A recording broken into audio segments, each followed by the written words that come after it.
அன்பிற்குரியவர்களே, தயவு செய்து இந்த உரையை முழுமையாக கேட்க வேண்டுகிறேன். இங்கு சொல்லப்படுவது எந்த மந்திரமும் அல்ல, எந்த கற்பனையும் அல்ல. பல ஆண்டுகளாக மனிதர்களின் வாழ்க்கையில் உண்மையான மாற்றங்களை உருவாக்கிய அனுபவத்தால் நிரூபிக்கப்பட்ட உண்மைகளே. ஈர்ப்பு விதி என்று சொல்லும்போது பலருக்கு அது வெளியே ஏதோ ஒன்று நடக்கும் ஒரு விஷயமாக தோன்றுகிறது.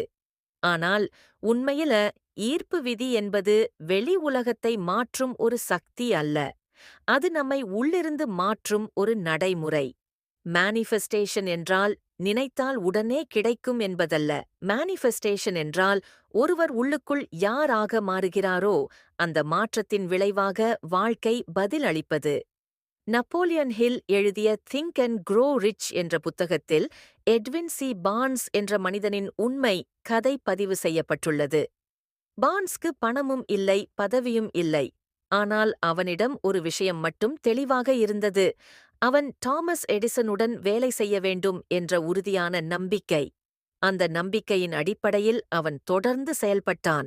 அந்த தொடர்ச்சியான செயலும் நம்பிக்கையும் அவனை எடிசனின் பிசினஸ் பார்ட்னர் ஆக மாற்றியது. இங்கு எந்த மாயையும் இல்லை. தெளிவான விருப்பம், நம்பிக்கை, தொடர்ச்சியான செயல். இதுவே மேனிஃபெஸ்டேஷன்.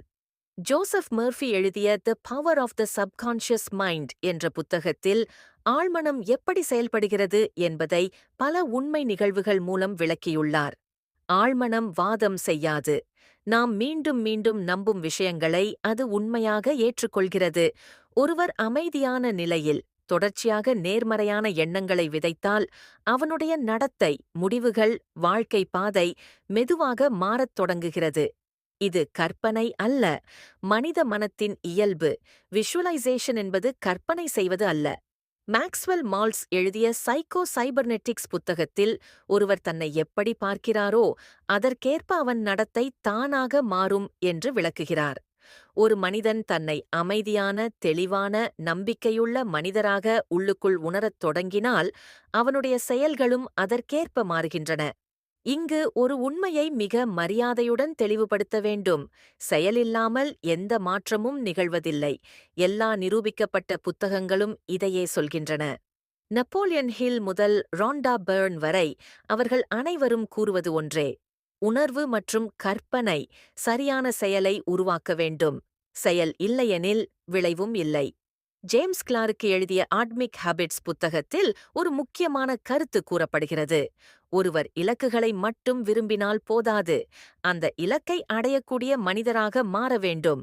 ஒருவர் தன்னை ஒழுக்கமான மனிதர், தொடர்ச்சியான மனிதர் என்று உள்ளுக்குள் ஏற்றுக்கொண்டால் சிறிய செயல்கள் தானாக உருவாகின்றன. எக்கார்ட் டோலே எழுதிய தி பவர் ஆஃப் நவ் புத்தகத்தில் அவசரம் மனதை இறுக்குகிறது என்றும் அமைதி தெளிவை உருவாக்குகிறது என்றும் கூறப்படுகிறது. அமைதியான மனநிலையில் எடுக்கப்படும் முடிவுகள் வாழ்க்கையை சரியான பாதையில் நகர்த்துகின்றன. அன்பிற்குரியவர்களே, ஈர்ப்பு விதி என்பது உலகத்தை கட்டுப்படுத்தும் ஒரு சக்தி அல்ல. அது நம்மை தயார் செய்யும் ஒரு நடைமுறை. நாம் உள்ளுக்குள் மாறும்போது வாழ்க்கையும் பதில் அளிக்கத் தொடங்குகிறது. இந்த மாற்றம் சத்தமாக நடப்பதில்லை. அது அமைதியாக, ஆனால் உறுதியாக நிகழ்கிறது.